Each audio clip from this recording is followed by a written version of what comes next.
ప్రభుత్వ సంస్థలను ప్రైవేటీకరణ చేస్తే దాని మీద ఎలాంటి వ్యతిరేకతకు మాట్లాడకుండా మరి సమర్థిస్తున్నటువంటి మందకృష్ణ మాదిగ వైఖరిని మేము తీవ్రంగా ఖండిస్తున్నాం.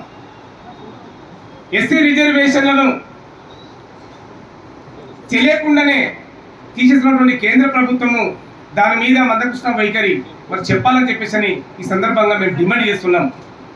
మరి అంతేకాకుండా దేశంలో దళితులపై, ఆదివాసీలపై, క్రిస్టియన్లపై, ముస్లింలపై దాడులు చేస్తున్నటువంటి బీజేపీ పార్టీని మరి ఎలాంటి వ్యతిరేకంగా ఎలాంటి మాటలు మాట్లాడకుండా మందకృష్ణ గారు మౌనంగా ఉంటున్నారంటే మరి దానికి సపోర్ట్ చేస్తున్నటువంటి సందర్భము మనకు కనబడుతుంది.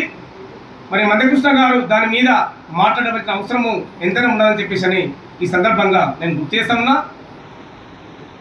మరి ఏదైతే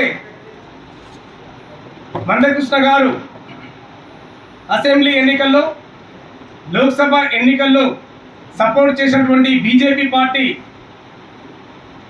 ఈరోజు వారి యొక్క మాటలను నమ్మి మాదిగలు ఎవరు కూడా ఓట్లు వేయని పరిస్థితి మనకు కనబడుతుంది.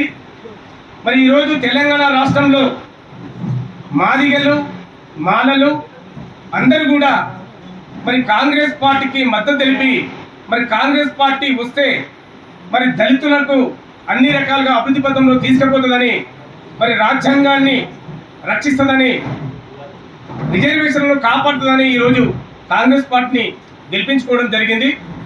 మరి ఈరోజు మందకృష్ణ మాదిగ మాటలు విని మరి ఎవరు కూడా బీజేపీ పార్టీకి ఓటు వేయలేదు. అది గ్రహించవలసిన అవసరము మరి మందకృష్ణ మాదిగకు ఉన్నదని చెప్పేసి కూడా ఈ సందర్భంగా గుర్తు చేస్తా ఉన్నా. మరి అంతేకాకుండా కాంగ్రెస్ పార్టీలో మాలలకు అన్ని రకాలుగా మాలలే ముందంజలో ఉన్నారు.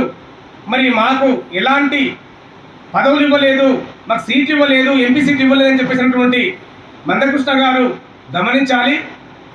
వరంగల్ నుంచి కడియం శ్రీహరి గారి కూతురు అయినటువంటి కడియం కావ్య గారికి మరి కాంగ్రెస్ పార్టీ నుంచి ఎంపీ సీట్ ఇవ్వడం జరిగింది.